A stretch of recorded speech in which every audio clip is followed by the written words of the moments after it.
Hello students, आज हम यहाँ पर स्टडी करने वाले हैं inter conversion of flip flops.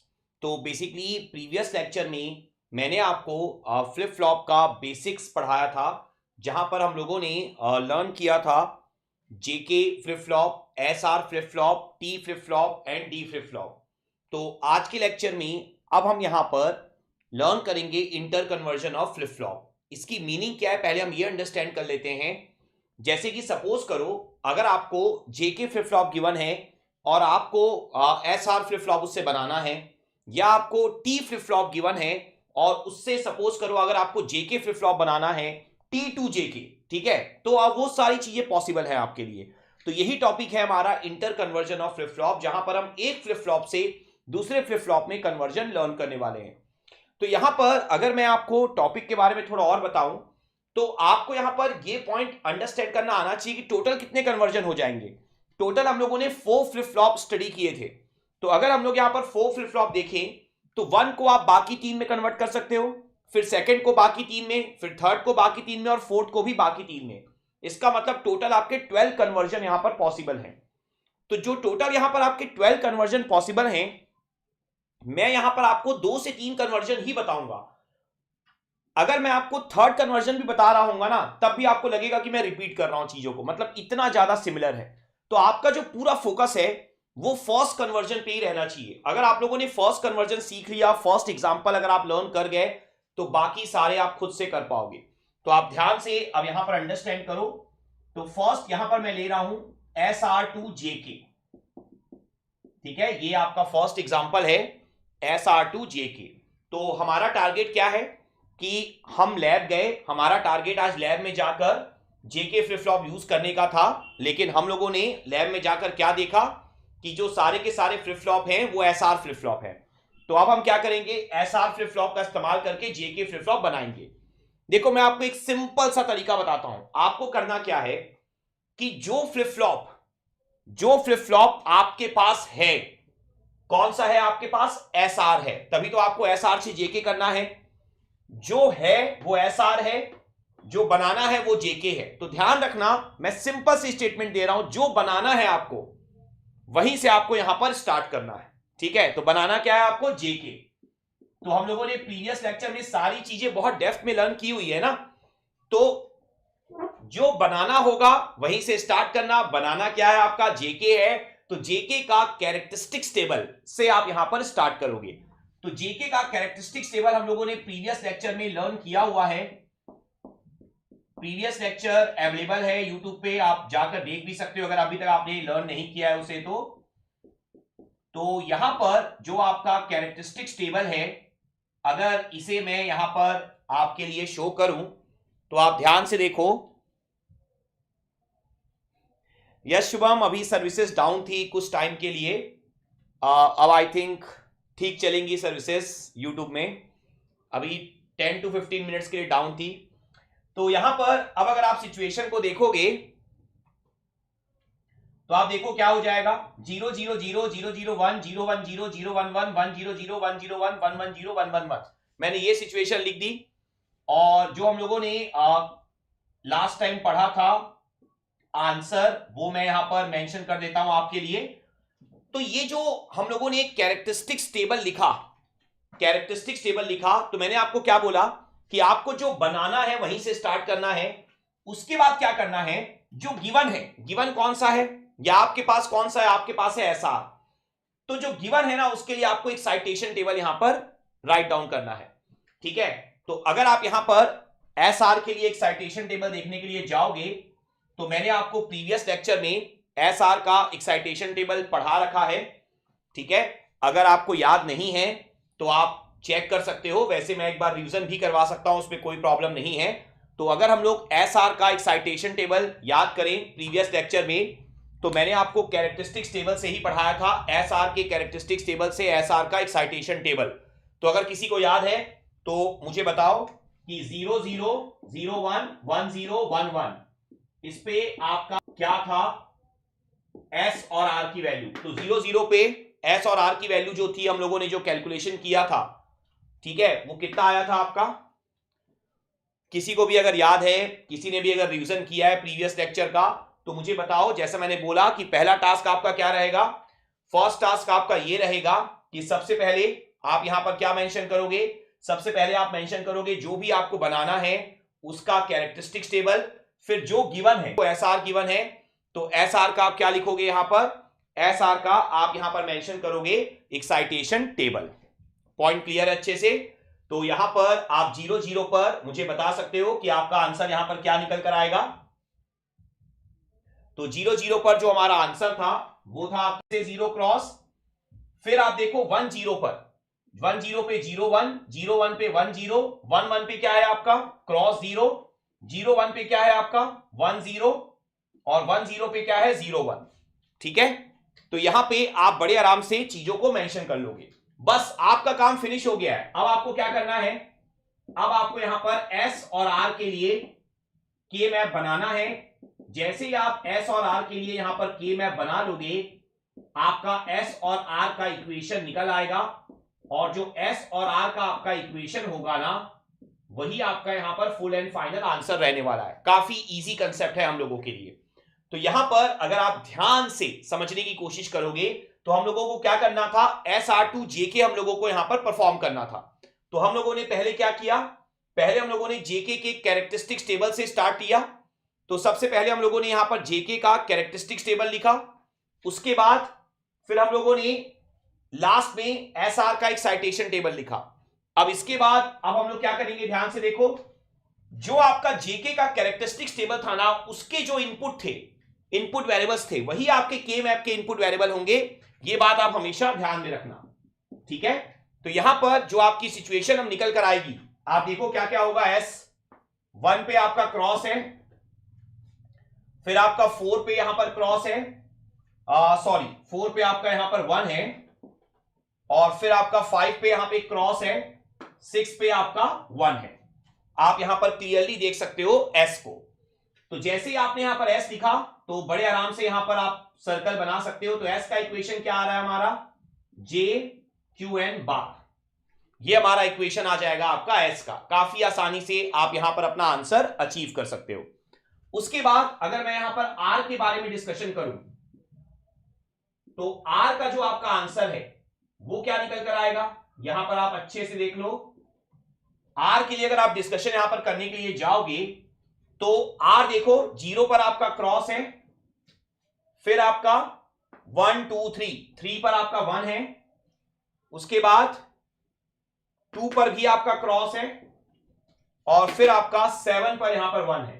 तो डायरेक्टली ये वाला आपका सर्कल हो जाएगा और आंसर क्या मिलेगा आपको, आर का के क्यू एन आपको आंसर मिल जाएगा।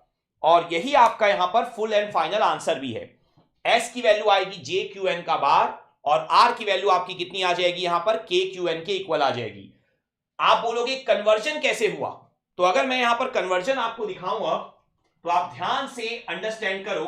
देखो होता क्या है, होता यहां पर यह है कि अगर आपके पास एस आर फ्लिप फ्लॉप है, ठीक है, ये मान लो आपके पास एस आर फ्लिप फ्लॉप था, तो देखो एस की वैल्यू आपने क्या निकाली है, जे क्यू एन का बार, ठीक है।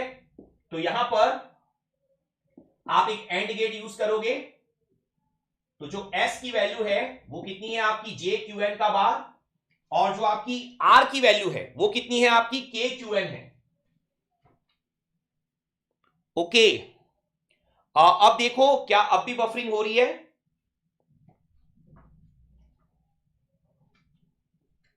क्या अब भी बफरिंग हो रही है? अगर बफरिंग हो रही होगी तो मैं इंटरनेट चेंज कर दूंगा, हो सकता है मेरे एंड से ही हो रही हो, तो मैं इंटरनेट चेंज कर दूंगा। अगर अभी भी बफरिंग हो रही होगी तो मुझे इन्फॉर्म कर देना, ठीक है। तो अगर आप देखोगे यहां पर आर की वैल्यू कितनी है आपकी, के क्यू एन है। तो यहां पर सिचुएशन क्या आ जाएगी, ध्यान से देखो, आर की वैल्यू है के क्यू एन। तो यहां पर आपको यह बात अंडरस्टैंड करनी आनी चाहिए कि यहां पर जो आपने अब सर्किट बनाया है, आपने सर्किट कैसे बनाया, जो आपने इक्वेशन अचीव किए थे, एस का इक्वेशन आपने अचीव किया था जे क्यू एन का बार, और आर का इक्वेशन आपने अचीव किया था के क्यू एन। तो आपको यह समझना होगा एज अ यूजर को सर्किट में क्या क्या दिखेगा। यूजर को सर्किट में सिर्फ जे और के दिखाई देंगे, अंदर क्या इस्तेमाल हो रहा है वो यूजर को दिखाई नहीं देगा।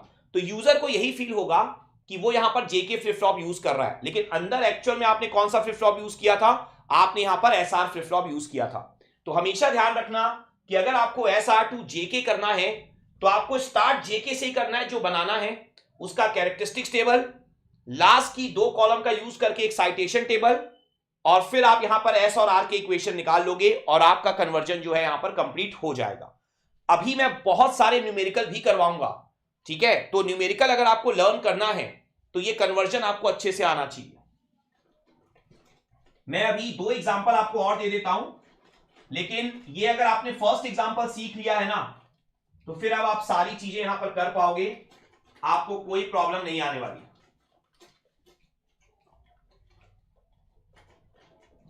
तो जो पहला एग्जांपल हम लोगों ने देखा वो हम लोगों ने देखा यहां पर एस आर का यूज करके हम लोगों ने जेके बनाया। अब नेक्स्ट एग्जांपल मैं आपको देने जा रहा हूं T2SR। नेक्स्ट एग्जांपल अब मैं आपको देने जा रहा हूं यहां पर कि टी फ्लिप फ्लॉप का इस्तेमाल करके हमें यहां पर एसआर फ्लिप फ्लॉप बनाना है। जिनको क्लियर हो गया है ठीक है, जिनको क्लियर नहीं हुआ है वो एक बार और अच्छे से अंडरस्टैंड कर लो प्रोसेस को। तो ध्यान से देखो मैंने क्या समझाया आपको कि जो फ्लिप फ्लॉप आपको बनाना है उसी से स्टार्ट करना है, ये प्रोसेस है आपका। तो बनाना कौन सा है, एसआर। तो एसआर के कैरेक्टरिस्टिक्स टेबल से स्टार्ट लोगे। एसआर का कैरेक्टरिस्टिक्स टेबल मैंने आपको प्रीवियस लेक्चर में बहुत डेप्थ में लर्न कराया हुआ है, आप रिवीजन जरूर कर लेना उसका। तो यहां पर एसआर का कैरेक्टरिस्टिक्स टेबल आप लिख दोगे सबसे पहले, जो हम लोगों ने प्रीवियस लेक्चर में लर्न किया था। आपको याद होगा 1-1 पे आपको डोंट केयर मिलता था एसआर पे। तो जो बनाना है उससे स्टार्ट करो, उसके कैरेक्टरिस्टिक्स टेबल से। फिर जो गिवन है, गिवन कौन सा, मतलब जो आपके पास है जिससे बनाना है उसका एक्साइटेशन टेबल लास्ट की 2 कॉलम का इस्तेमाल करते हुए, बस और कुछ नहीं है। तो यहां पर एक्साइटेशन टेबल लिखोगे। अगर आपको याद हो टी का जो एक्साइटेशन टेबल होता था बहुत इजी था, एक्सॉर था। क्यूएन और क्यूएन प्लस 1 का एक्सॉर था, मैंने आपको लास्ट लेक्चर में डिटेल में पढ़ाया है। तो काफी इजी है, 0-0 का 0, 1-1 का 0, एक्सॉर क्या था, सेम पे 0 अपोजिट पे 1। तो 0-0 का फिर से 0, 1-0 का 1, 0-1 का 1, 1-1 का 0। एक खास बात, मैंने यही एग्जांपल क्यों लिया, मैंने बताया आपको टोटल 12 कन्वर्जन पॉसिबल हो सकते हैं। मैंने ये वाला एग्जांपल क्यों लिया सेकंड में, ताकि आपको यह समझा सकूं जब भी आप एसआर से स्टार्ट करोगे ना तो जो डोंट केयर आएगा तो थ्रू आउट डोंट केयर आएगा, यह बात आपको क्लियर होना चाहिए। मतलब अगर यहां पर आपका 1-1 है, अगर आपका यहां पर एसआर के केस पे 1-1 है तो थ्रू आउट आपका यहां पर डोंट केयर चलता चला जाएगा, ठीक है। आपको ये पॉइंट अच्छे से क्लियर रखना है यहां पर। अब काफी इजी है, आप यहां पर टी का के मैप बना लोगे टी के लिए। तो 0 1 3 2 4 5 7 6, और के मैप के इनपुट वेरिएबल कौन कौन से होंगे, मैंने आपको क्या सिखाया है, के मैप के इनपुट वेरिएबल आपके एस आर और क्यू एन ही होंगे, ठीक है। तो के मैप के जो इनपुट वेरिएबल होंगे वो वही होंगे जो कैरेक्टरिस्टिक्स टेबल के इनपुट वेरिएबल हैं। तो यहां पर अब आप शो कर दो S bar S, R bar Q N bar, R bar Q N, R Q N, R Q N का बार। देख लो आप टी के लिए के मैप बना रहे हो तो टी कहां कहां पे 1 है, 0 1 2 3, तो 3 पे 1 है, 4 पे 1 है, पहले लिख दो। और 6 और 7 पे डोंट केयर है, ठीक है। तो काफी आसानी से आप यहां पर टी का इक्वेशन लिख सकते हो। देखो ये दोनों सर्कल हो जाएंगे और ये दोनों सर्कल हो जाएंगे, तो एक आ जाएगा आर क्यू एन और एक कितना हो जाएगा आपका प्लस एस क्यू एन का बार, ठीक है। तो इस तरीके से देखो हमने फिर से यहां पर कन्वर्जन परफॉर्म कर लिया। हमने क्या कन्वर्ट किया इस बार, T2SR। मैं फिर से एक लास्ट बार आपको फिगर बना के दिखा देता हूं। T2SR का क्या मतलब है कि एज अ यूजर आपको दिखाई देगा SR, लेकिन अंदर ही अंदर यूज हो रहा होगा आपका T। तो यहां पर अब आप सिचुएशन को देखो, क्या है आपका RQN, ठीक है, RQN और SQN का बार। तो जो आपका इधर आएगा एक ऐसा आ जाएगा आपके लिए, तो यहां पर R दे दोगे, और एक आपका ये सिचुएशन आ जाएगा तो यहां पर आप S दे दोगे, तो क्या है आपका आर क्यू एन है और एस क्यू एन का बार है, दोनों क्या हो रहे हैं आपके ऐड हो रहे हैं। तो ऐड हो रहे हैं मतलब कौन सा गेट लगाओगे आप, और गेट यहां पर अप्लाई कर दोगे। तो ये आपकी टी की वैल्यू हो गई। टी को क्या देना था, R Q N S Q N का बार। तो एज अ यूजर को तो यही दिखाई देगा कि भाई वो S R flip flop use कर रहा है, ठीक है ना। लेकिन अंदर ही अंदर कौन सा फ्लिप फ्लॉप यूज हो रहा होगा, यहां पर अंदर ही अंदर आपका यहां पर टी फ्लिप फ्लॉप यूज हो रहा होगा। ये पॉइंट आपको हमेशा ध्यान में रखना है। तो देखो आपको सेकंड क्वेश्चन के बाद ही समझ में आ गया होगा कि जस्ट ये रिपीटेशन ही होने वाला है। 12 के 12 कन्वर्जन करने की आपको बिल्कुल भी जरूरत नहीं है। आप नॉर्मली यहां पर 2-3 एग्जांपल भी देख लोगे तो मोर देन इनफ है आपके लिए। सिचुएशन सबको क्लियर हो गई अच्छे से। तो काफी इजी कंसेप्ट है inter conversion of flip flop, लेकिन फिर भी मैं आपको रेकमेंड करूंगा कि इस कंसेप्ट को बहुत अच्छे से समझने की कोशिश करो, क्योंकि इसी पर बेस्ड अभी मैं आपको न्यूमेरिकल करवाऊंगा बस 5 मिनट्स के बाद। 5 मिनट्स के बाद हम फ्लिप फ्लॉप पे 4 to 5 क्वेश्चन डिस्कस करने वाले हैं। तो ये कन्वर्जन अगर आप लर्न कर जाओगे तो आपको बहुत ज्यादा हेल्प मिलेगी। एक लास्ट एग्जांपल मैं आपको दे देता हूं। अभी हम लोगों ने T2SR किया था ना, एक मैं ले लेता हूं D2T, ठीक है। एक लास्ट एग्जांपल मैं आपको और दे देता हूं, उसके बाद फिर हम लोग क्वेश्चन स्टार्ट करेंगे। तो अगर यहां पर मैं D2T बोलूं तो फिर से प्रोसेस वही है कि जो बनाना है वहां से स्टार्ट करो। बनाना क्या है, T, तो T से स्टार्ट करोगे, T के कैरेक्टरिस्टिक्स टेबल से। तो T का कैरेक्टरिस्टिक्स टेबल हमें आता है। T के केस में चाहे कैरेक्टरिस्टिक्स टेबल हो,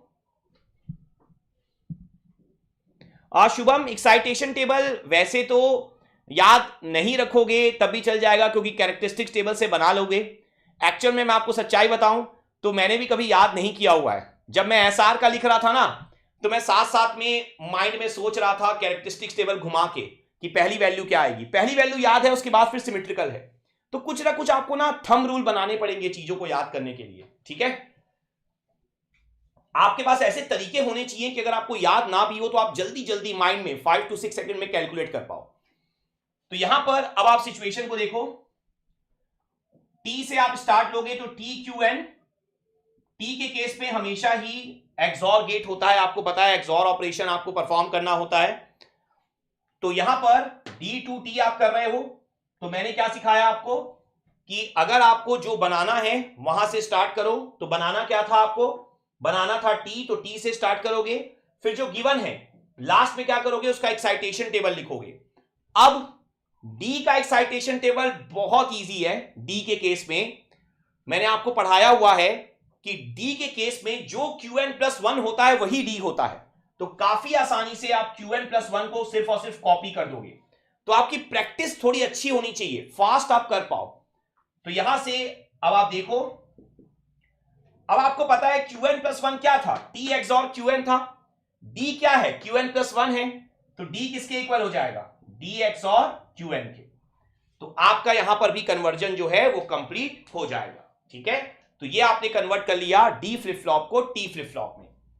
एज अ यूजर को हमेशा T दिखाई देगा, लेकिन अंदर ही अंदर कौन सा फ्लिप फ्लॉप यूज हो रहा होगा, अंदर ही अंदर आपका यहां पर D फ्लिप फ्लॉप इस्तेमाल हो रहा होगा। सबको सिचुएशन क्लियर हो गई अच्छे से, किसी को कोई डाउट तो नहीं है। तो यहां पर मैंने आपको 3 एग्जांपल्स दिए हैं, आप और एग्जांपल्स खुद से प्रैक्टिस करना। अब यहां पर इन्हीं एग्जांपल के थ्रू, इन्हीं कंसेप्ट के थ्रू अब मैं यहां पर कुछ क्वेश्चन आपके साथ डिस्कस करूंगा फ्लिप फ्लॉप के ऊपर। तो मैं 1 by 1 अब न्यूमेरिकल यहां पर लिखने के लिए जा रहा हूं। तो यहां पर आप देखो, अब आपका जो फर्स्ट न्यूमेरिकल है,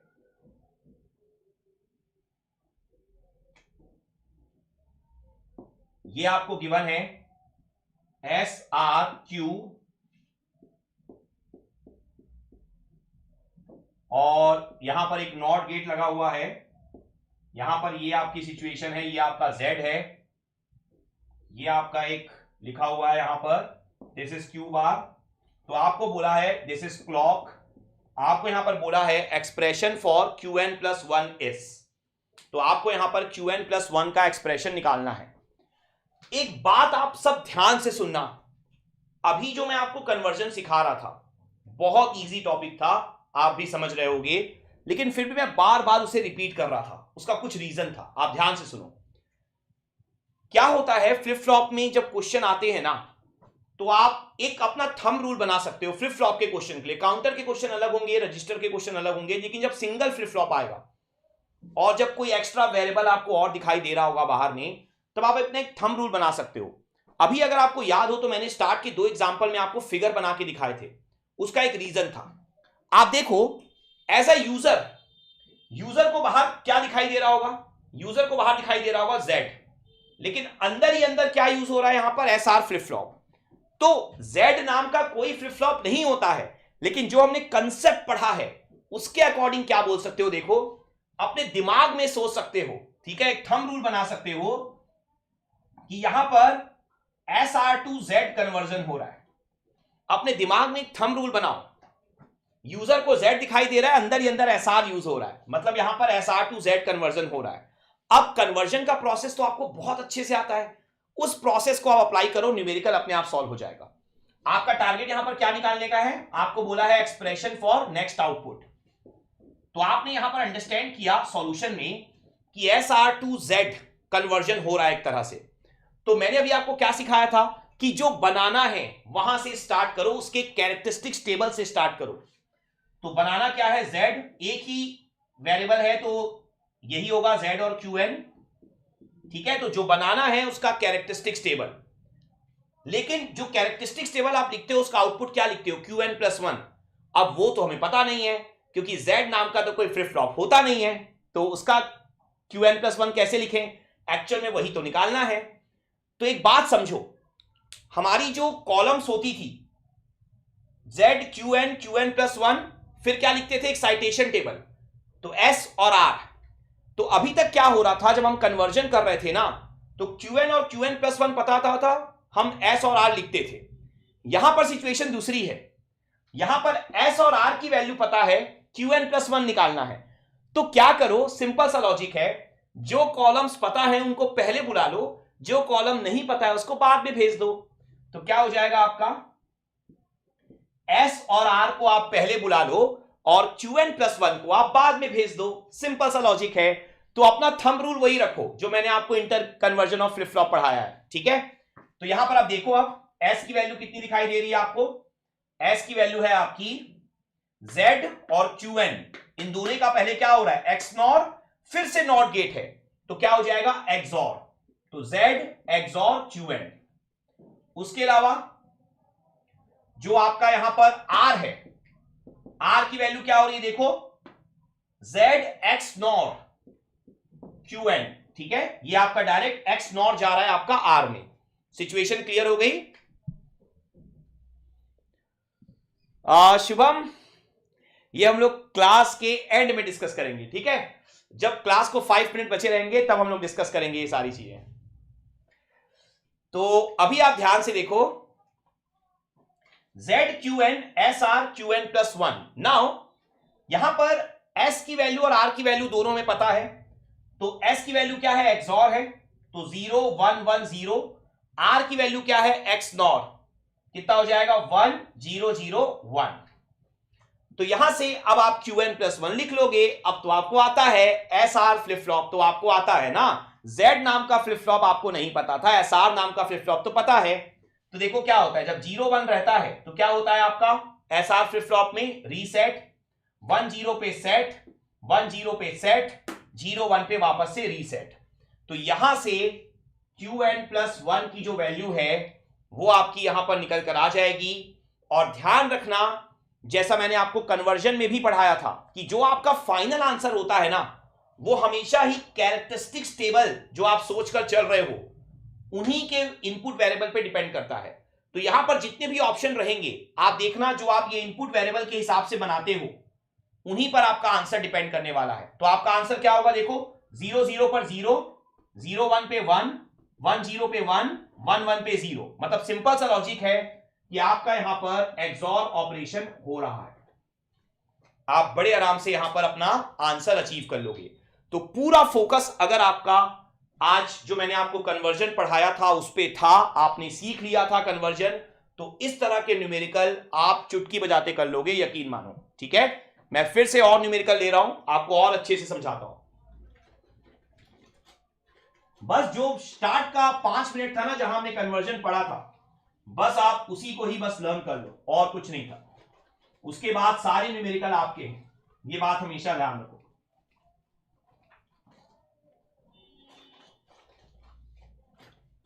ओके, नाउ नेक्स्ट प्रॉब्लम। तो जो आपकी नेक्स्ट प्रॉब्लम है बिल्कुल सेम टाइप की प्रॉब्लम ही है। मैं आप लोगों के लिए होमवर्क अभी देता हूं, अभी मीन्स अभी करो, घर में नहीं करना, अलग से बाद में, अभी करो। तो 1 मिनट में आपको टाइम दे रहा हूं यहां पर, आप सब अभी का अभी ट्राई करो। तो यहां पर आपको फिर से नेक्स्ट आउटपुट का इक्वेशन अचीव करना है। आपको यहां पर नेक्स्ट आउटपुट के लिए इक्वेशन अचीव करना है, ठीक है। तो अब ये क्वेश्चन आप लोग ट्राई करो। शुभम, मैंने भी वही बोला एग्जैक्टली, ठीक है ना, बिल्कुल आप लोग ट्राई करो इसे।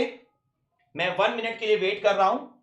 Qn+1 का इक्वेशन आप सभी को निकालना है, बिल्कुल लास्ट क्वेश्चन जैसा ही है।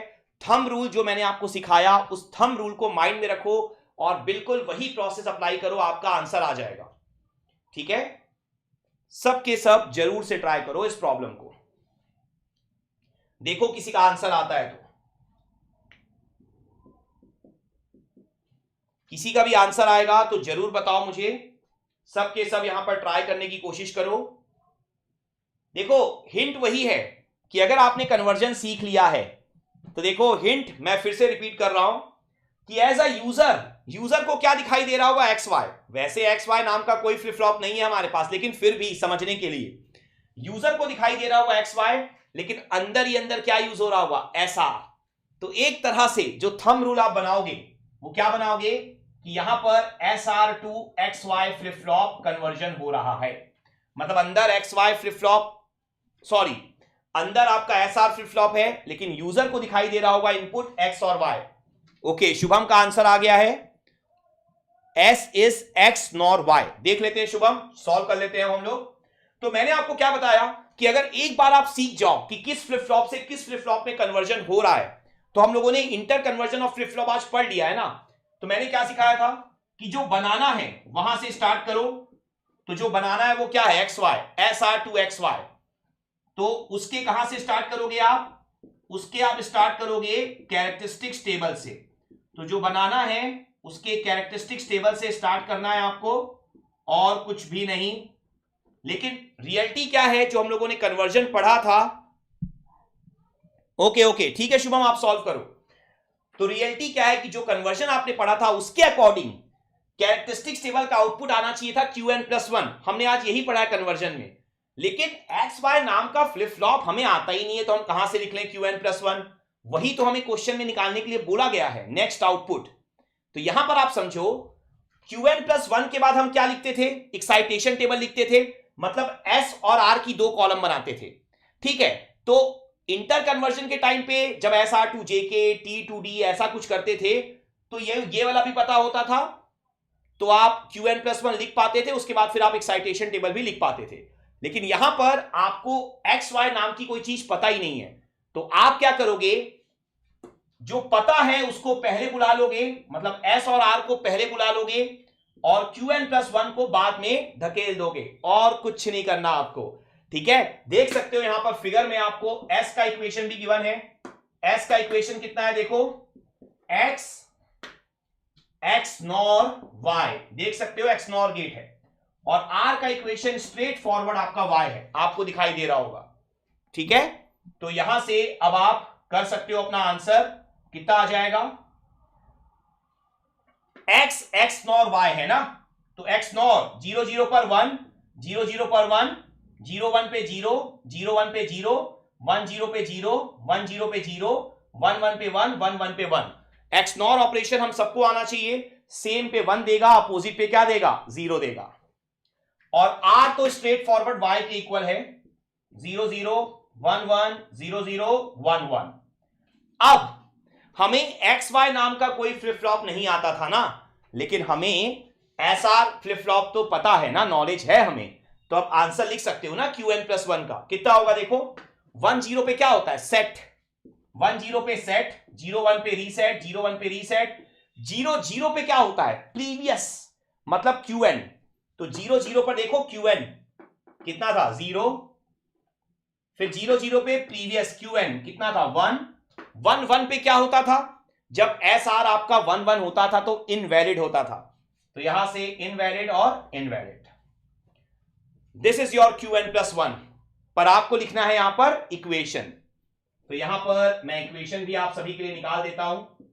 देखो क्वेश्चन को ना रटना नहीं है, प्रोसेस को समझने की कोशिश करनी चाहिए आपको, और हमेशा ही थंब रूल बनाने की कोशिश करनी चाहिए। तो जो आपको इक्वेशन लिखना है वो किसका लिखना है Qn+1 का। मैंने आपको समझाया क्या हुआ है कि जब भी आप Qn+1 का इक्वेशन लिखोगे या आउटपुट का इक्वेशन लिखोगे, के मैप के इनपुट वेरिएबल हमेशा कौन से होंगे, जो कैरेक्टरिस्टिक्स टेबल के इनपुट वेरिएबल होंगे। तो x y Qn, तो कितना हो जाएगा x y Qn, तो x बार x, y बार Qn बार, y बार Qn, y Qn, y Qn का बार।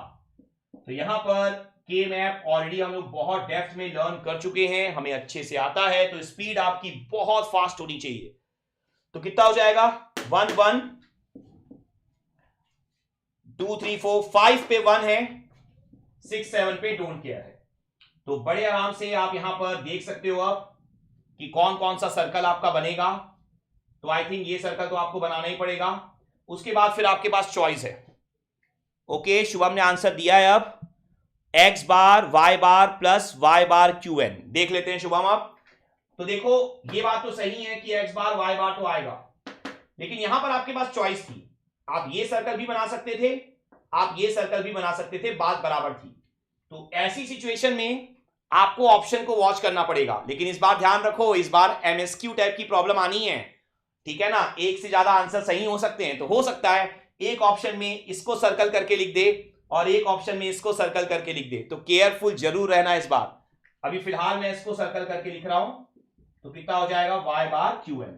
बट ये ध्यान रखना अगर आप इसको भी सर्कल करते तब भी आपका आंसर सही होता, उसमें कोई प्रॉब्लम नहीं होती। लेकिन ऑब्जेक्टिव एग्जाम में हमेशा आपको केयरफुल रहना चाहिए कि कौन सा ऑप्शन आपको गिवन है। क्लियर हो गया है प्रॉब्लम। अभी मैं और प्रॉब्लम करवाऊंगा, करवाते चला जाऊंगा अभी प्रॉब्लम, आपको बस अच्छे से कंसेप्ट सीख लेना है।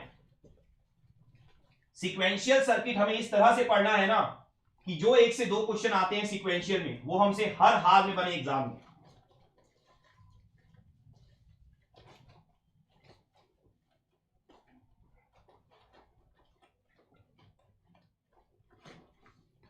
Okay, now next problem. तो जो आपका नेक्स्ट क्वेश्चन है उसमें आपको फिर से इसी तरीके का एक बड़ा सा सर्किट गिवन है।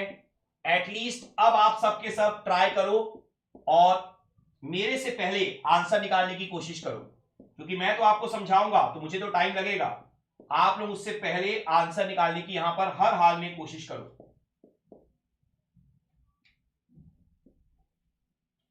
तो एक काफी लेंथी सर्किट है आप लोगों का, लेकिन क्वेश्चन टफ नहीं है, क्योंकि 2 क्वेश्चन ऑलरेडी हम लोग इस तरह के कर चुके हैं अभी,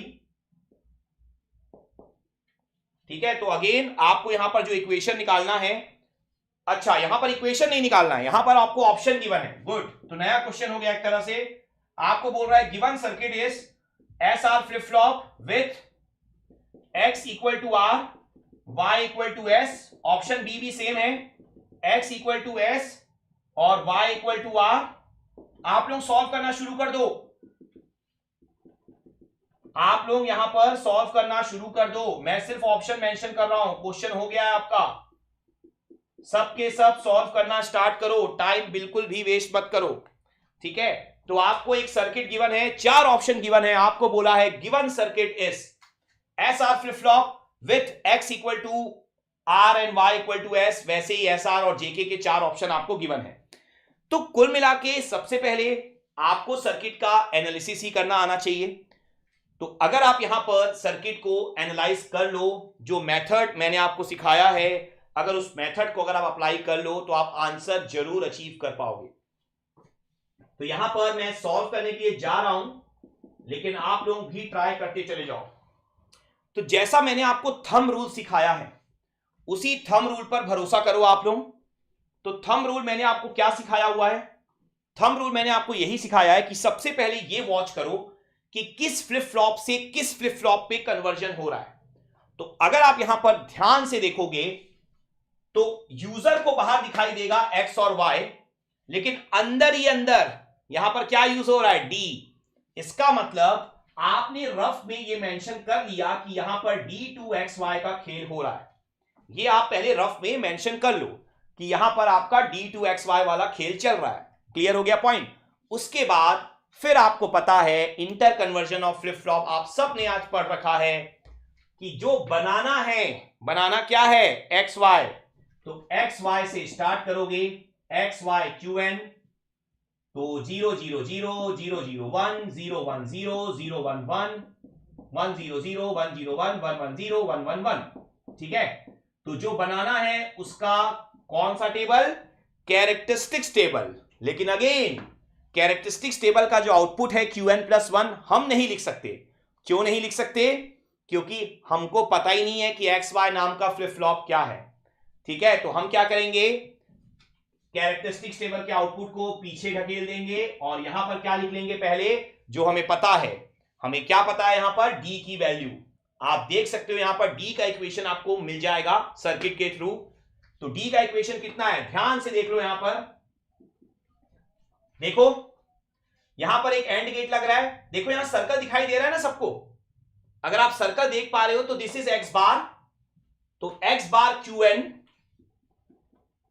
plus this is Y Q bar. Plus मैंने क्यों लगाया? क्योंकि और गेट आपको दिखाई दे रहा होगा।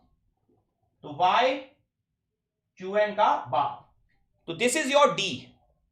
डी आपको यहां पर दिखाई दे रहा होगा। तो डी आपको पता है तो पहले डी लिख लो, फिर Qn+1 लिख लेना। वैसे एक खास बात भी है कि जो Qn+1 होता है वही तो भाई आपका डी होता है। जो Qn+1 होता है वही तो हमारा डी के इक्वल होता है ना। डी फ्लिप फ्लॉप की सबसे अच्छी बात यही है कि डी फ्लिप फ्लॉप में अलग से कैलकुलेशन की जरूरत नहीं है। तो जो डी निकालोगे वही आपका Qn+1 भी हो जाएगा। तो ध्यान से देखो, डी की वैल्यू आप क्या लिखोगे? कितना आ जाएगा? X bar Q N.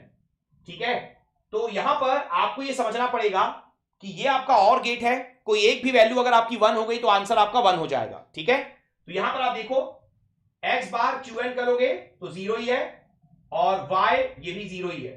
ठीक है, उसके बाद एक्स बार क्यू एन करोगे तो देख सकते हो आप ये 1 हो जाएगा। कोई एक भी 1 हुआ तो 1 हो जाएगा। फिर आप देखो एक्स बार क्यू एन करोगे तो ये 0 होगा। y क्यू एन का बार, तो y क्यू एन का बार 1 हो जाएगा आपका। उसके बाद देखो x बार क्यू एन, तो 1 1 का 1 हो जाएगा।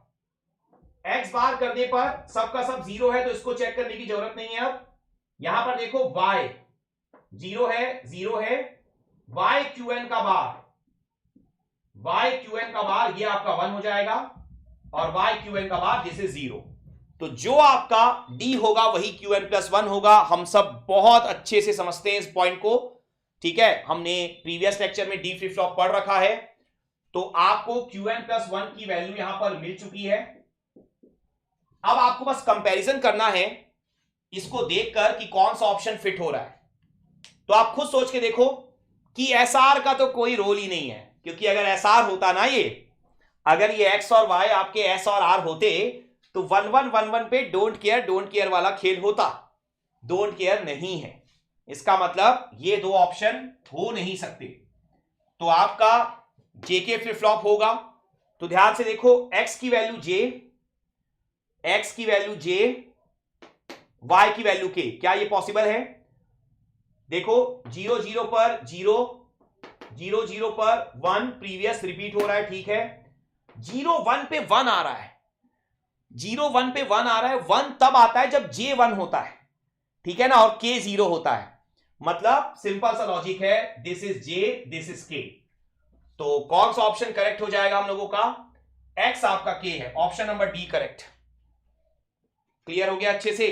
तो देखो ऐसे बड़े बड़े सर्किट आप कितना आसानी से सॉल्व कर सकते हो अगर आपको आज का inter conversion of flip flop clear हो गया है। 10 मिनट का कंसेप्ट था, उसके थ्रू देखो कितने सारे क्वेश्चन हम लोगों ने सॉल्व कर लिए हैं। क्लियर हो गया अच्छे से सबको? तो मैं अब इस सर्किट को यहां से रिमूव कर रहा हूं। ऑप्शन नंबर डी हमने यहां पर अचीव किया है। तो मैंने बैक टू बैक आपको 3 क्वेश्चन करवाए हैं इस तरह के। अब हम लोग थोड़ा सा क्वेश्चन का पैटर्न चेंज करते हैं। क्वेश्चन मैं आपको और करवाऊंगा, क्वेश्चन ही इंपॉर्टेंट है हमारे लिए। तो क्वेश्चन का पैटर्न हम लोग चेंज करेंगे। जिन्होंने लेट ज्वाइन भी किया है, मैं सबको यही बोलूंगा कि इसके बाद जैसी क्लास ओवर होगी, स्टार्ट की वीडियो फॉलो कर लेना। काफी इजी लेक्चर है, आप बहुत जल्दी समझ जाओगे।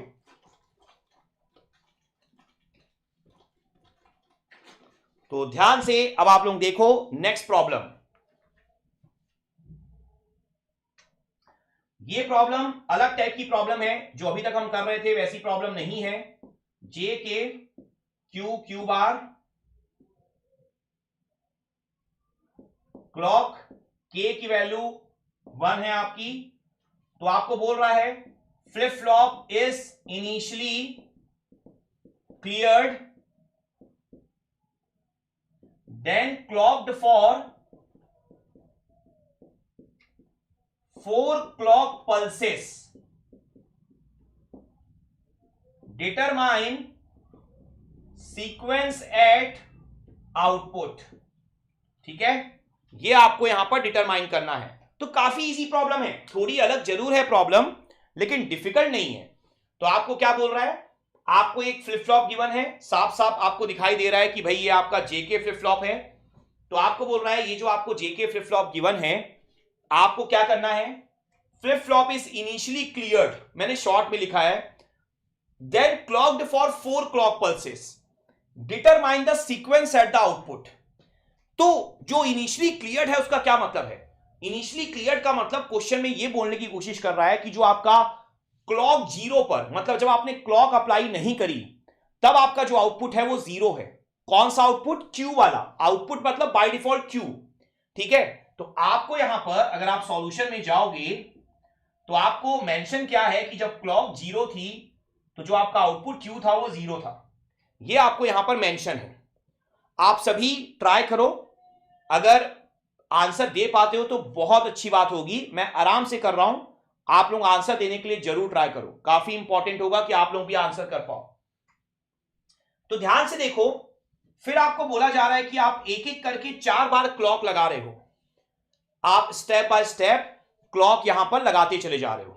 तो जब आप क्लॉक 1 यहां पर अप्लाई करोगे, जब आप यहां पर क्लॉक 1 अप्लाई करोगे, तो देखो क्लॉक जब अप्लाई करोगे तो फ्लिप फ्लॉप काम करेगा। सिंपल सा लॉजिक है।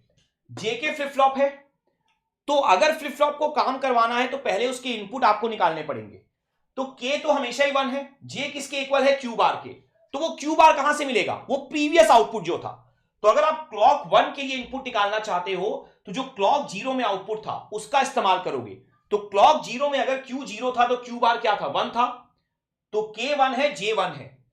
तो क्लॉक 1 के लिए जो इनपुट है वो आपने पता कर लिए 1 1। तो जब जे के 1 1 होता है, हमने प्रीवियस लेक्चर में पढ़ा था, प्रीवियस आउटपुट कॉम्प्लीमेंट होता है। तो प्रीवियस आउटपुट क्या था? 0, तो उसका कॉम्प्लीमेंट क्या बन जाएगा? 1 बन जाएगा। Logic clear?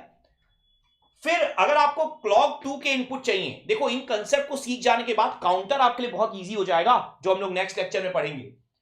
क्लॉक 2 के लिए अगर आपको इनपुट चाहिए तो क्लॉक 1 के आउटपुट का इस्तेमाल करोगे।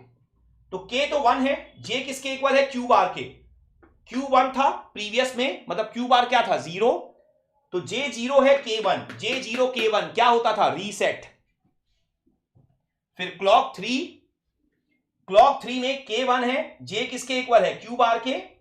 तो दोनों 1 1 हो गया, तो प्रीवियस का कॉम्प्लीमेंट।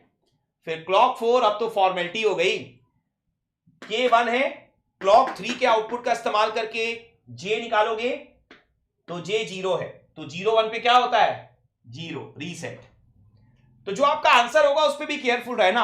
आंसर ये पूछा था, flip flop is initially cleared then clocked for 4 clock pulses, determine the sequence at output. मतलब इनिशियली क्लियर था, उसके बाद क्लॉक किया गया 4 क्लॉक पल्सेस के लिए, तो जो आउटपुट होगा वो ये वाला होगा ना। 1010, इस पे गलती मत कर देना, 0101 मत लिख देना, रॉन्ग हो जाएगा। 1010 ये आपका यहां पर आंसर हो जाएगा। सब के सब इसे अच्छे से वॉच करो, देखो क्या आप लोग बना सकते हो इस तरह के प्रॉब्लम। तब तक मैं नेक्स्ट प्रॉब्लम आपके लिए मेंशन कर रहा हूं। नेक्स्ट प्रॉब्लम जो आपकी होगी वो कंप्लीटली आपकी प्रीवियस लेक्चर पर ही डिपेंड करेगी। अगर आपने प्रीवियस लेक्चर अटेंड किया है तो बहुत इजी प्रॉब्लम होगी, अदरवाइज काफी ज्यादा आपके लिए डिफिकल्ट प्रॉब्लम होगी। तो यहां पर आपको मेंशन है A1 है, B1 है, और फिर बोला जा रहा है कि इनिशियली आपका A1 था, B1 था, then B is replaced by 0 1 0 1 0 1 and so on. The outputs X and Y will be, ये आपसे पूछा हुआ है, ठीक है। ये आपका न्यू क्वेश्चन है। आप सभी अगर आपने प्रीवियस लेक्चर अटेंड किया है तो आप बना पाओगे। मैं आपको ऑप्शन दे रहा हूं यहां पर, fix that 0 and 1, fix that 1 and 0, x की value 1 0 1 0 and so on, and y की वैल्यू भी 1 0 1 0 एंड सो ऑन, x की value 1 0 1 0 and so on, y की वैल्यू 0 1 0 1 एंड सो ऑन। ये आपको यहां पर 4 ऑप्शन गिवन है। आप सभी इस प्रॉब्लम को ट्राई करो, तब तक मैं इसको रिमूव करता हूं यहां से। आपको अगर प्रीवियस लेक्चर याद है तो ये सर्किट देखते ही आपको याद आ गया होगा कि ये कौन सा सर्किट है, ठीक है। ये सर्किट आपको देखते ही समझ में आ जाना चाहिए। अगर आपको प्रीवियस लेक्चर याद है जो हम लोगों ने 2 दिन पहले लेक्चर डिस्कस किया हुआ है, तो उसमें आपको याद होना चाहिए प्रीवियस लेक्चर का फर्स्ट टॉपिक ही हमारा ये था, ये सर्किट। किसी को याद है कि ये सर्किट कौन सा सर्किट है? ये सर्किट था आप लोगों का SR latch using NAND gate, और मैंने काफी इंपॉर्टेंस दी थी इस सर्किट को। अगर आपको याद हो, मैंने यही बोला था कि अगर आप ये सर्किट समझ जाओगे तो आपका आगे का जो एनालिसिस है वो बहुत ईजी होगा। तो अगर आप सबको ये सर्किट याद है कि ये SR latch using NAND gate है, तो इसका डिस्कशन मैंने बहुत डेप्थ में कराया था, सारे केसेस मैंने आपको प्रूव करके दिखाए थे प्रीवियस लेक्चर में। तो आप बड़े आराम से यहां पर सॉल्यूशन निकाल पाओगे। अगर नहीं याद होगा तो ऑब्वियसली बात है, फिर सर्किट को आपको सॉल्व करना पड़ेगा वापस से। तो A1 है, B1 है इनिशियली, बेसिकली A की जगह S था, B की जगह क्या था R, यहां पे Q था और यहां पे Q बार था, आपको याद होना चाहिए। तो यहां पर देखो A और B स्टार्ट में 1 1 है, मतलब S और R 1 1 है। तो आप चेक कर लो प्रीवियस लेक्चर में जब हम लोगों ने SR लैच पढ़ी थी यूजिंग NAND गेट, तो जब आपका S और R 1 1 होता था तो यहां पे जो Q और Q बार होता था वो क्या होता था? प्रीवियस। आप याद कर लो, Q और Q बार आपका होता था प्रीवियस, ठीक है। तो यहां पर आपको प्रीवियस मिलेगा। अब यहां पर एक लॉजिक ये भी हो सकता है कि भाई आपको प्रीवियस तो गिवन ही नहीं है क्वेश्चन में कि प्रीवियस क्या है, तो चलो थोड़ा डाउट हो सकता है, लेकिन ऑप्शन गिवन है आपको। आगे बढ़ते हैं, फिर क्या बोल रहा है? A आपका 1 है और B को रिप्लेस कर दिया गया 0 1 0 1 0 1 से, मतलब A को चेंज नहीं कर रहा है, सिर्फ B को चेंज कर रहा है। तो B को एक बार 0 रखा, फिर B को 1 रखा, फिर B को 0 रखा, फिर B को 1 रखा, ऐसा करके खेल खेल रहा है। यहां पर साफ साफ मेंशन है, यहां पर A के बारे में कुछ नहीं बोला, मतलब A वो ही रहेगा। अब यहां पर देखो, चलो यहां पर 1 1 पे प्रीवियस होता है SR latch using NAND gate, जो आपने पढ़ा था प्रीवियस लेक्चर में। आपको बोला नहीं है कि SR लैच है, वो तो आपको माइंड में रखना है जो मैंने आपको पढ़ाया है, ठीक है। तो ये S था, ये R था, ये Q था, ये Q बार था, ठीक है। तो यहां पे आप देखो, चलो 1 1 पे SR लैच पे प्रीवियस आता था, तो यहां पर चूंकि क्वेश्चन में प्रीवियस नहीं गिवन तो आप बता नहीं सकते। लेकिन अगर आप 1 0 पे देखो, तो जब SR 1 0 होता था, S1 और R 0, तब क्या आता था आपका Q और Q बार? तब आपका होता था reset. SR latch using NAND gate में जस्ट उल्टा आंसर आता था ना फ्लिप फ्लॉप के मुकाबले, आपको याद होगा। तो होता था रीसेट, मतलब ऊपर वाला 0 नीचे वाला 1, ठीक है। अब इसके लिए तो किसी प्रीवियस की जरूरत नहीं थी रीसेट के लिए। अब 1 1 पे फिर से प्रीवियस होता था, तो प्रीवियस क्या हो जाएगा? 0 1। फिर 1 0 पे फिर से रीसेट होगा, तो 0 1, 1 1 पे फिर से क्या होगा, प्रीवियस होगा, तो 0 1। तो आप देख सकते हो कितनी बार भी रिपीट कर लो, बार बार आपका 0 1 0 1 0 1 0 1 ही आएगा। इसका मतलब यही है कि फर्स्ट टाइम पे भी प्रीवियस 0 1 ही रहेगा, क्योंकि ऑप्शन आप देख सकते हो 1 0 1 0 1 0 1 0, ऐसा तो कुछ हो नहीं रहा है, तो ऑप्शन नंबर सी और डी का तो वैसे भी कोई चांस था नहीं, या तो ऑप्शन नंबर ए होना था या तो ऑप्शन नंबर बी। तो x फिक्स्ड है 0 पर, y फिक्स्ड है 1 पर, option number A will be correct. तो यहां पर आपको शायद इंपॉर्टेंट समझ में आई होगी जो मैंने आपको प्रीवियस लेक्चर में थ्योरी पढ़ाई थी। अगर कोई भूल चुका है तो उस थ्योरी को जरूर देखना, मैंने पूरा सर्किट बहुत डेप्थ में सॉल्व कराया था, ठीक है, एक एक पॉइंट आपको समझाया था, इनवैलिड स्टेट एवरीथिंग मैंने आपको सिखाया था, दो बार सिखाया था। और किसी ने अगर अटेंड ही नहीं किया है लेक्चर तो उस लेक्चर को जरूर देखना, प्रीवियस वाले को, ठीक है, वो ज्यादा इंपॉर्टेंट था, आज के लेक्चर से कहीं ज्यादा इंपॉर्टेंट प्रीवियस लेक्चर था आपका। आज तो मैं आपको क्वेश्चन करवा रहा हूं, थ्योरी ज्यादा इंपॉर्टेंट होती है, हमेशा ध्यान रखो, उसके बाद क्वेश्चन की इंपॉर्टेंस है। अगर आपको कंसेप्ट ही नहीं आते तो क्वेश्चन कैसे करोगे, फिर तो रटने वाली बात हो जाएगी बस।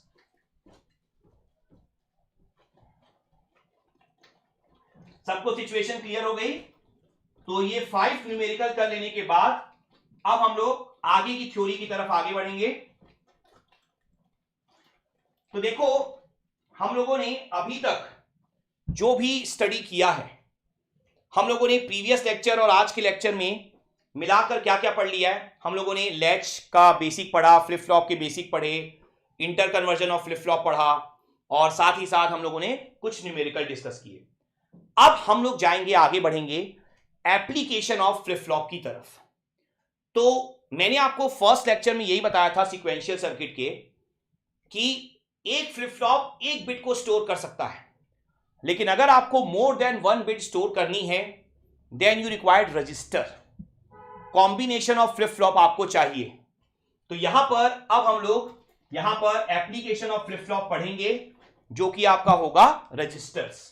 और यकीन मानो यहां पर भी अगर आपने फर्स्ट कंसेप्ट को अच्छे से समझ लिया तो काउंटर फिनिश समझ लो, मतलब आपको समझ में आ गया पूरा का पूरा, और काउंटर से न्यूमेरिकल आते हैं इस पूरे टॉपिक में।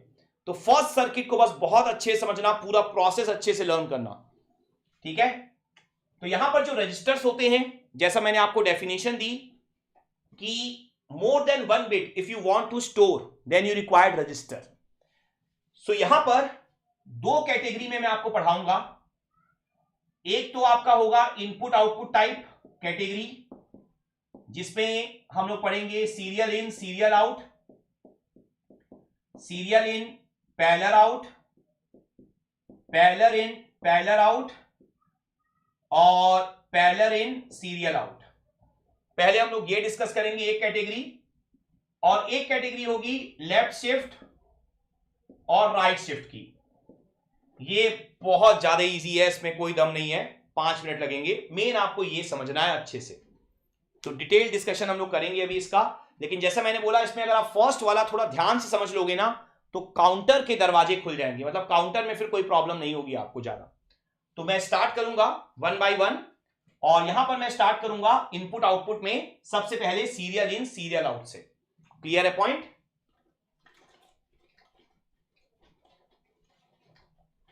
अब ये समझने वाला पॉइंट है ना, अच्छे से समझना सबके सब। तो सीरियल इन सीरियल आउट, यहां से मैं स्टार्ट करने जा रहा हूं आपके लिए। सर्किट रटना कभी नहीं है, मैंने प्रीवियस लेक्चर में भी आप सबको बोला है, लेकिन सर्किट जब आपके सामने हो तो उसका एनालिसिस करना हम सबको ही आना चाहिए। तो यहां पर आप बस ये ध्यान रखो कि सर्किट आपके सामने है, आपको इस सर्किट का कंप्लीट एनालिसिस बनना चाहिए।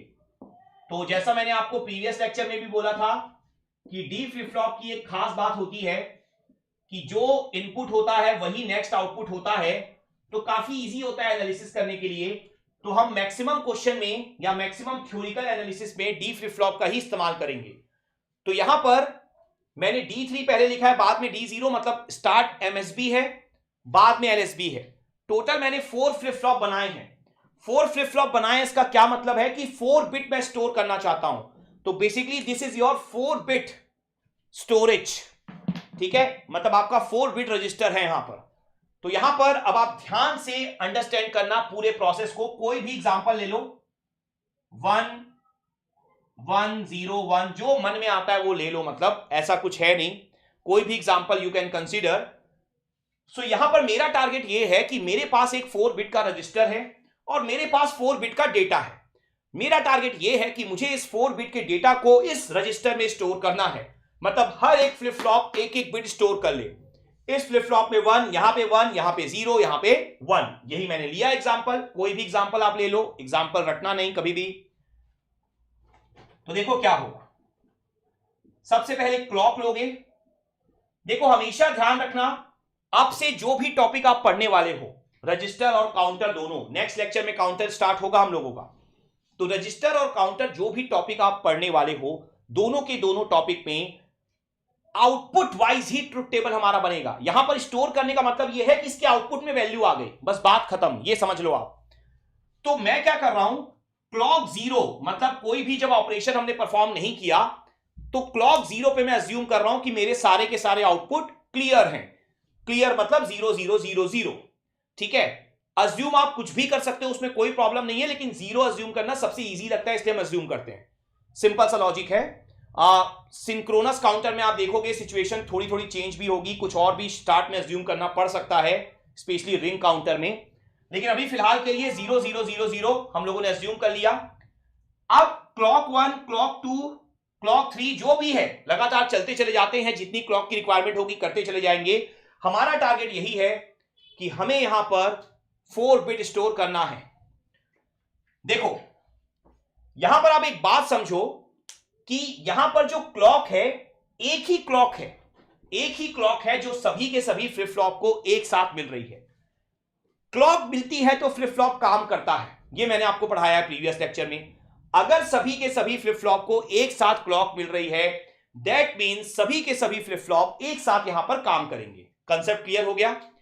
तो जब सभी के सभी को एक साथ काम करना है तो आपको यह पॉइंट ध्यान में रखना है कि यह गलती मत करना कि इसका आउटपुट निकाल रहे हो फिर इसका इनपुट देख रहे हो, वैसा कभी नहीं करना। चारों के चारों एक साथ काम करेंगे। दैट मीन्स पहले बड़े आराम से रिलैक्स होके सभी के इनपुट निकाल लो, पहले रिलैक्स होके सभी के इनपुट निकाल लो। तो अगर क्लॉक 1 के लिए कैलकुलेशन कर रहे हो तो जो क्लॉक 0 के आउटपुट हैं उनका इस्तेमाल करोगे आप। तो D3 ऑब्वियस सी बात है, D3 में तो आपका जो डेटा है वो एक एक बिट करके स्टोर होता चला जाएगा, तो D3 को 1 दोगे। अभी आउटपुट मत लेना, पहले D2 डिसाइड करो। तो मैंने क्या बोला, क्लॉक 1 के लिए कैलकुलेशन करना है तो जो क्लॉक 0 के आउटपुट थे उनका इस्तेमाल करोगे।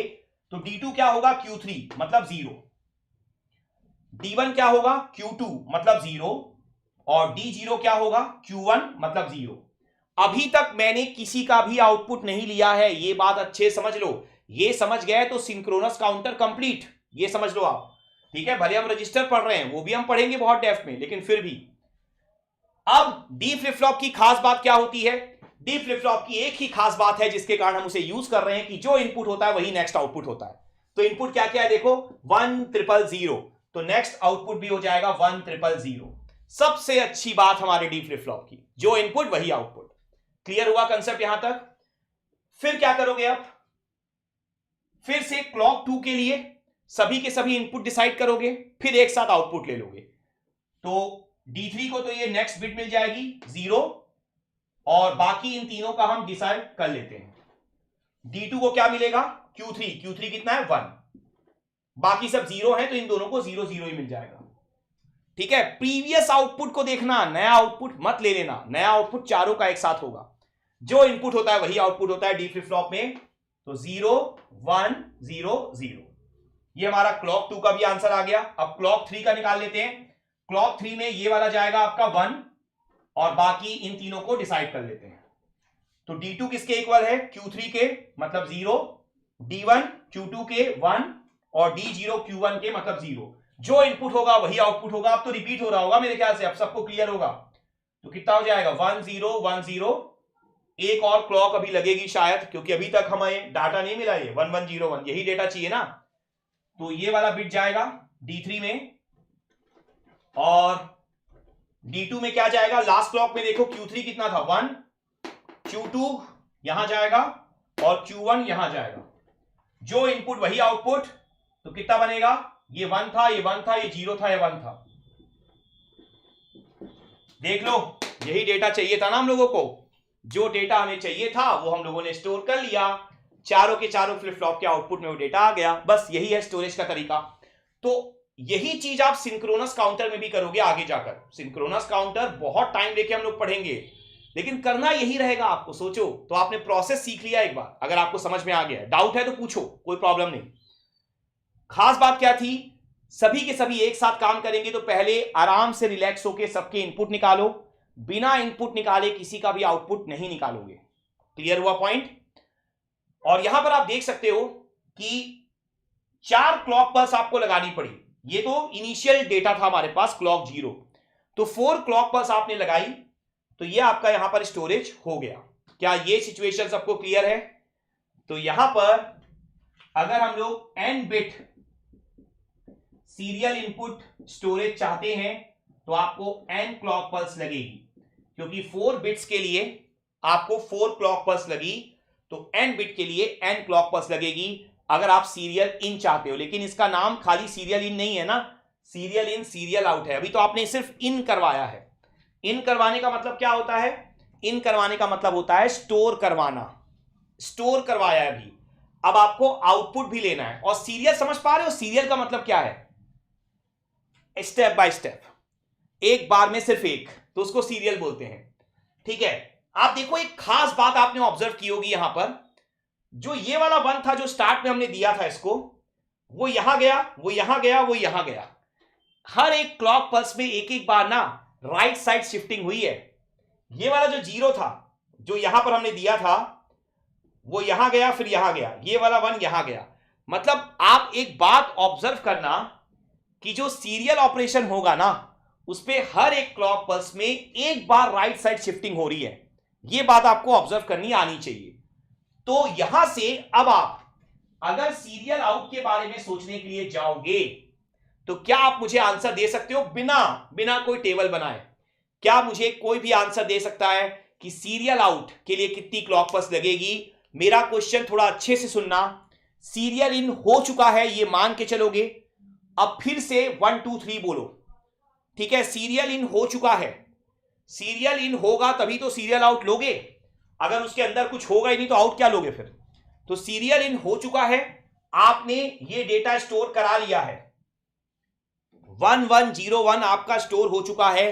तो अब मुझे आप लोग बताओ, सीरियल आउट, जो आपका सीरियल आउट होगा उस पर कितनी क्लॉक पल्स लगेगी? क्या कोई भी मुझे बता सकता है? मैंने आपको बोला है बिना टेबल बनाए बताना है आपको। यहां पर तो टेबल बना लिया हम लोगों ने, लेकिन अब टेबल नहीं बनाएंगे, अब हम लोग सीख चुके हैं। तो सीरियल आउट के लिए कितनी क्लॉक पल्स लगेगी, क्या कोई भी मुझे बता सकता है? तो ध्यान से अब देखो, मैंने क्या बोला? सीरियल इन हो चुका है, इसका मतलब क्या है? सीरियल इन हो चुका है, इसका मतलब सिर्फ इतना ही है आपके लिए कि जो डेटा है वो सभी का सभी अपनी अपनी पोजीशन पे अवेलेबल है।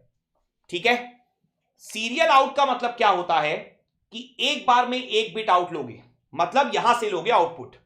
देखो, सीरियल इन का मतलब क्या था? एक बार में एक यहां से इनपुट ले रहे थे। सीरियल आउट का मतलब क्या होगा? एक बार में एक यहां से आउटपुट लोगे। तो क्या सिचुएशन बनेगी? मैंने अभी आपको एक हिंट दी इस टेबल के थ्रू कि जैसे जैसे आप क्लॉक पल्स लगाओगे वैसे वैसे एक बार राइट साइड शिफ्टिंग होगी। ठीक है, तो आप देखो मैंने क्या बोला? सीरियल इन ऑलरेडी हो चुका है। तो जब सीरियल इन हो चुका है ना, तो ये जो एलएसबी है, एलएसबी जो 1 है आपका, वो ऑलरेडी अपनी पोजीशन पे है। आप अगर एक और राइट साइड शिफ्टिंग कर दोगे वो तो बाहर फेंका जाएगा, वो अपनी ऑलरेडी पोजीशन पर है। इसका मतलब यहां पर आपको कोई शिफ्टिंग की जरूरत नहीं है। तो 1 ऑलरेडी अपनी पोजीशन पे है। उसके बाद जब आप एक बार क्लॉक पल्स लगाओगे तो एक बार शिफ्टिंग होगी, तो 0 यहां पर आ जाएगा जहां से सीरियल आउट लेना है। फिर एक बार क्लॉक पल्स लगाओगे तो एक बार और शिफ्टिंग होगी, तो 1 आ जाएगा। फिर एक बार और क्लॉक पल्स लगाओगे तो एक बार और शिफ्टिंग होगी, और ये वाला 1 भी आ जाएगा, क्योंकि हर एक शिफ्टिंग में एक बार, हर एक क्लॉक पल्स में एक बार शिफ्टिंग होगी। लॉजिक क्लियर है? तो ये ऑलरेडी अपनी पोजीशन पे था, तो इसके लिए शिफ्टिंग करने की जरूरत नहीं है क्योंकि सीरियल इन हो चुका है। तो टोटल कितना होगा आपका? n-1। इसमें गलती मत कर जाना, अगर आपने n लिख दिया तो गलत हो जाएगा। 4 बिट अगर निकालनी है, सीरियल आउट सीरियल इन हो चुका है तो n-1 लगेगा, क्योंकि सीरियल इन अगर हो चुका है तो ये वाला 1 ऑलरेडी अपनी पोजीशन पर होगा, इसके लिए शिफ्टिंग नहीं करनी पड़ेगी। ठीक है, तो टोटल यहां पर 4 बिट के अकॉर्डिंग 3 क्लॉक पल्स और n बिट के अकॉर्डिंग n-1 क्लॉक पल्स आपको रिक्वायर्ड होगी। सबको सिचुएशन क्लियर हो गई? किसी को भी अगर कहीं भी कोई दिक्कत हो तो जरूर पूछना, क्योंकि अब आपको जरूरत नहीं पड़ेगी बार बार टेबल बनाने की, आपने मेन कंसेप्ट लर्न कर लिया यहां पर। क्लियर हो गया सबको? अच्छे से सिचुएशन को समझ लो।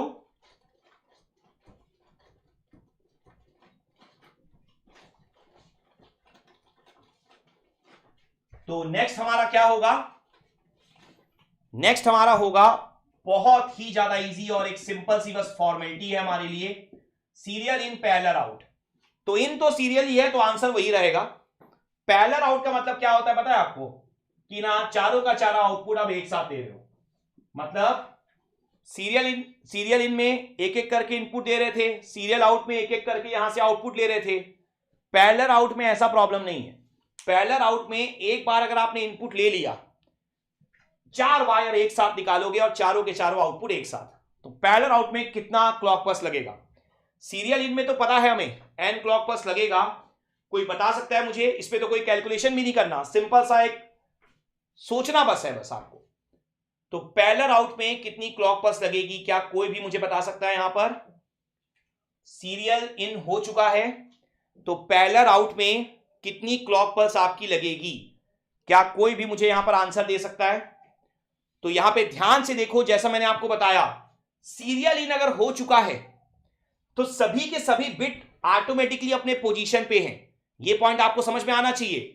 सीरियल इन हो गया है मतलब सभी के सभी बिट ऑटोमेटिकली अपने पोजीशन पे हैं। इसका मतलब जब आप पैरेलल आउटपुट लोगे, 4 वायर एक साथ लगा दोगे, तो आपको एक बार भी शिफ्टिंग नहीं करनी है, क्योंकि हर एक क्लॉक पल्स पे आपने ऑब्जर्व किया ट्रुथ टेबल में एक बार शिफ्टिंग होती है राइट साइड। अगर एक बार भी शिफ्टिंग हुई तो सारे आउटपुट अपने पोजीशन से चेंज हो जाएंगे, तो आपको एक भी क्लॉक पल्स नहीं लगानी है। तो for parallel out 0 clock pulse, चाहे कितना भी बिट का पैरेलल आउट क्यों ना लेना हो, आपको यहां पर 0 क्लॉक पल्स अप्लाई करना है। तो बस अगर आपने फर्स्ट वाला अच्छे से लर्न कर लिया था तो अब कुछ भी नहीं है, अब सब के सब बस फॉर्मेलिटी है आपके लिए। ठीक है, क्लियर हो गया पॉइंट अच्छे से? तो आप देख सकते हो सेकंड वाला जस्ट आपको 5 सेकंड लगे समझने में। थर्ड वाला देखो, आप थर्ड वाला है आपका पैरेलल इन पैरेलल आउट। ये भी बहुत ही इजी होगा, जस्ट एक फॉर्मेलिटी होगी। अगर आपने फर्स्ट वाला समझ लिया तो बाकी सारे के सारे फॉर्मेलिटी है। हाँ, फोर्थ वाले में थोड़ा सा एफर्ट करना पड़ेगा हम लोगों को, छोटे छोटे कंसेप्ट उसमें हैं पढ़ने के लिए। तो जो थर्ड है हमारा वो क्या है आपका? Parallel in parallel out. तो आप ध्यान से देखो कितना हो जाएगा आप लोगों का।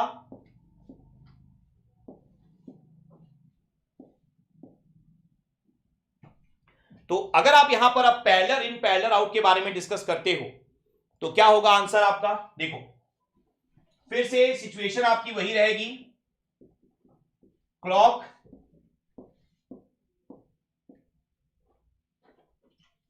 और यहां पर अब अगर आप सिचुएशन को देखोगे तो D3, D2, D1, D0, again वही Q3, Q2, Q1 और Q0। तो पैरेलल इन पैरेलल आउट का मतलब क्या है? पैरेलल इन का मतलब यह है कि सभी को एक साथ इनपुट दोगे और सभी के सभी से एक साथ आउटपुट लोगे। तो अगेन पॉइंट आपका वही रहेगा कि पहले आपको यह समझना पड़ेगा कि जो आपका इनपुट है, पहले आपको यह समझना पड़ेगा कि जो आपका इनपुट है उसमें, ठीक है, जो आपका इनपुट है उसमें कितनी क्लॉक पल्स आपको लगने वाली है।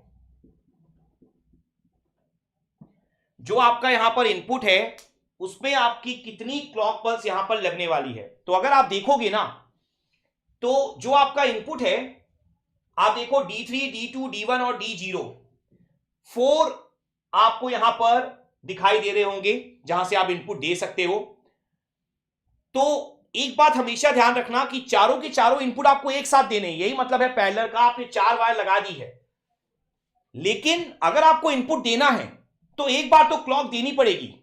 देखो आपको यह समझना होगा कि मान लो अगर आपको 1011 डेटा स्टोर कराना है तो यहां 1 दोगे, यहां 0 दोगे, यहां 1 दोगे और यहां भी 1 दोगे, तो फ्लिप फ्लॉप तब तक काम नहीं करेगा जब तक आप क्लॉक नहीं दोगे।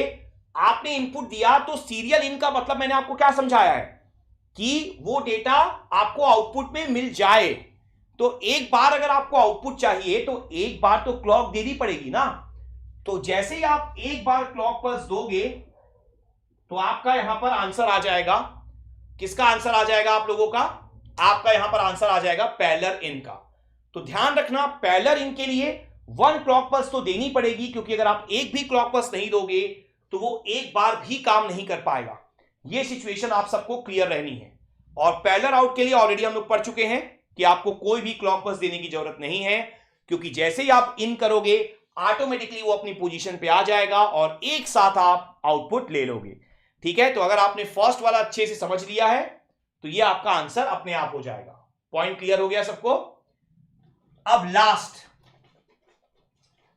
Parallel in serial out. अब इसमें काफी एफर्ट लगाना पड़ेगा हम लोगों को, इसलिए इसको मैंने लास्ट के लिए छोड़कर रखा हुआ था।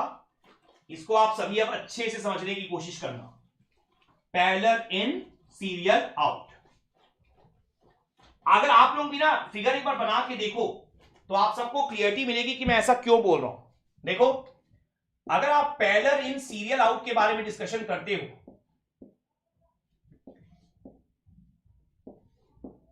तो यहां पर आप ध्यान से देखो, parallel in serial out, clock फिर से वही कंसेप्ट रहेगा कि सबको आप एक साथ क्लॉक दोगे।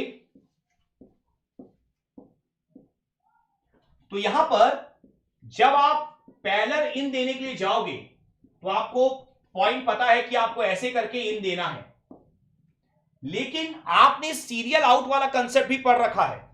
सीरियल आउट जो आपने पहला वाला रजिस्टर पढ़ा था उसके अकॉर्डिंग सीरियल आउट अगर आपको लेना है तो आपको ऐसे लेना होगा, इस तरीके से। अब आप ये समझो कि आप मार्केट से एक सर्किट खरीद कर लाए, लेट सपोज एक डिवाइस खरीद के लाए। अब यहां पर अगर ये बेचारा D2, D1 और D0 को आप देखो तो इनको कैसे पता चलेगा? D2 तो सिर्फ एक है ना, इसको कैसे पता चलेगा कि मैं इस लाइन को रिस्पॉन्ड करूं कि मैं इस लाइन को रिस्पॉन्ड करूं?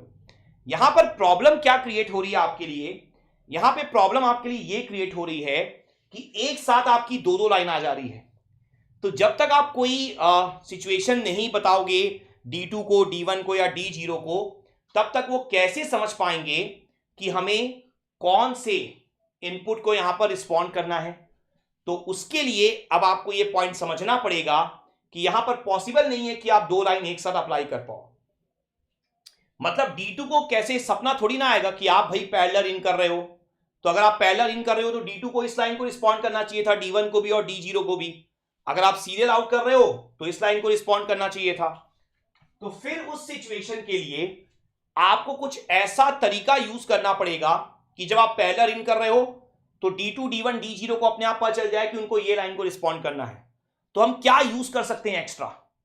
तो एक बात आप ध्यान से देखो, और ये भी आप नहीं बोल सकते कि आप मार्केट से कुछ खरीद के लाओगे, जब आपको पैरेलल इन करना होगा तो आप ये वायर कनेक्ट कर दोगे, जब सीरियल आउट करना होगा तो आप फिर से वायरिंग चेंज करोगे। हम ऐसा करते हैं क्या कभी? ठीक है ना, रिमोट में चैनल का बटन दबाना है तो वायर चेंज कर दिए, वॉल्यूम दबाना है तो फिर से वायर चेंज कर दिए। ऐसा थोड़ी ना करते हैं हम लोग, हमको तो पका पकाया चाहिए ना सब कुछ। तो यहां पर अगर इस सिचुएशन को हमें अंडरस्टैंड करना है तो यहां पर हमें कुछ ऐसा सिचुएशन क्रिएट करना पड़ेगा कि एक बार में सिर्फ एक ही यहां पर जाए D2 पर, D1 पर और D0 पर, और उसके लिए सिर्फ एक ही लॉजिक है, वो है आपका 2x1 मक्स। हम लोगों ने मल्टीप्लेक्सर बहुत डेप्थ में पढ़ रखा है।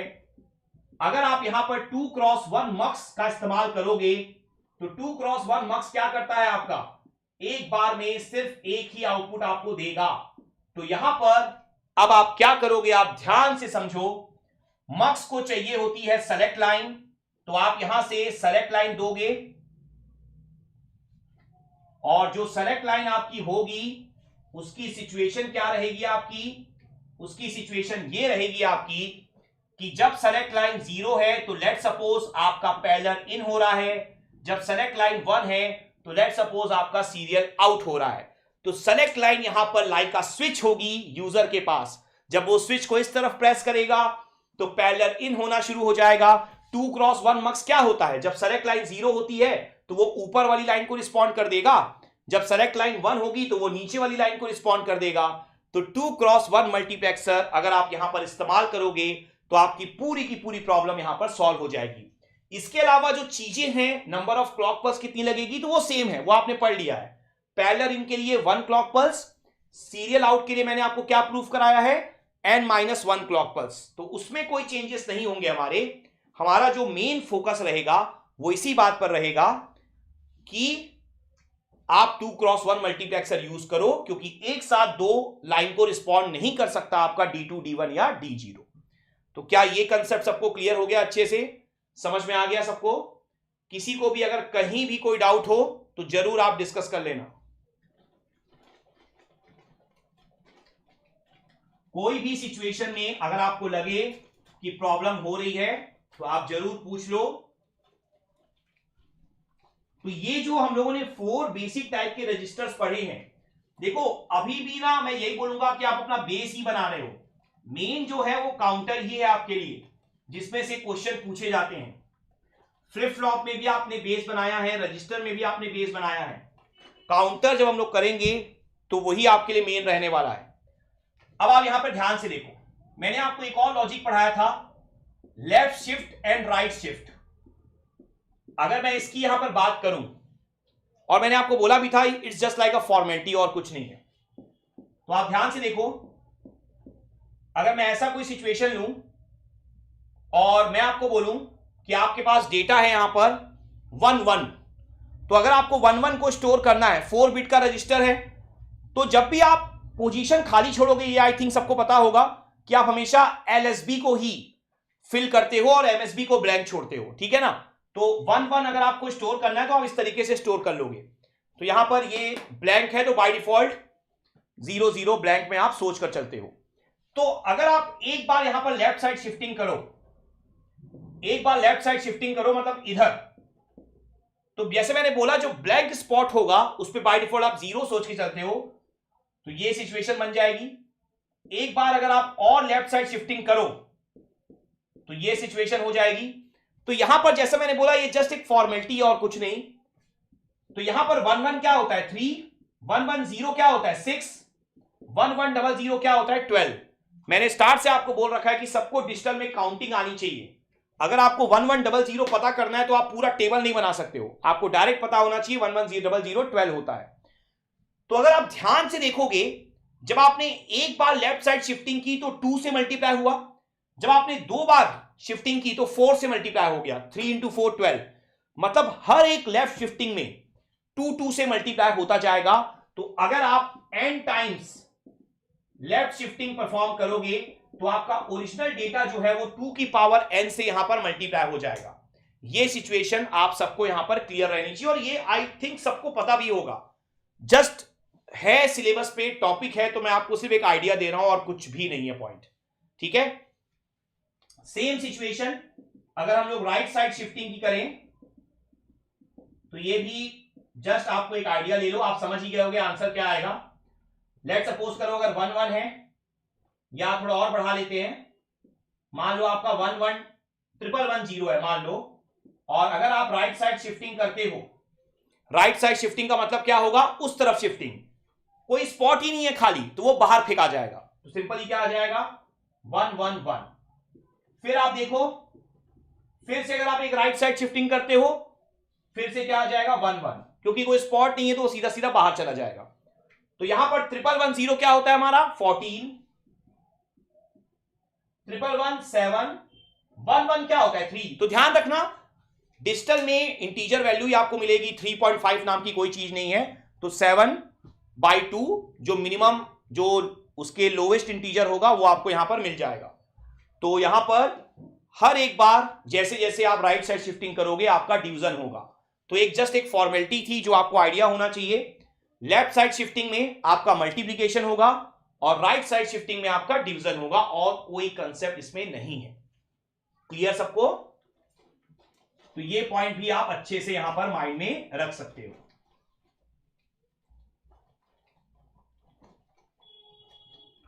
तो यहां पर आज का लेक्चर मैं अब यहीं स्टॉप कर रहा हूं। नेक्स्ट लेक्चर में हम रजिस्टर के क्वेश्चन भी करेंगे और उसके बाद काउंटर वाला टॉपिक जो है हम लोग स्टार्ट करेंगे। काउंटर वाले टॉपिक को काफी डेप्थ में हम लोगों को सीखना है, क्योंकि मैक्सिमम क्वेश्चन उसी टॉपिक से पूछे जाते हैं आपके। काफी इंपॉर्टेंट टॉपिक है। तो अगर आज के लेक्चर में किसी को कोई डाउट है तो आप पूछ सकते हो।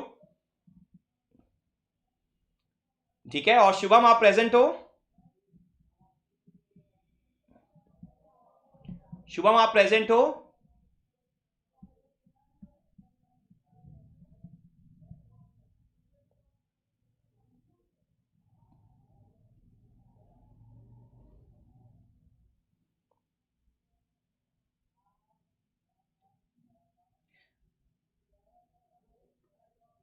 ठीक है, तो किसी को कोई डाउट है तो आप पूछ लो।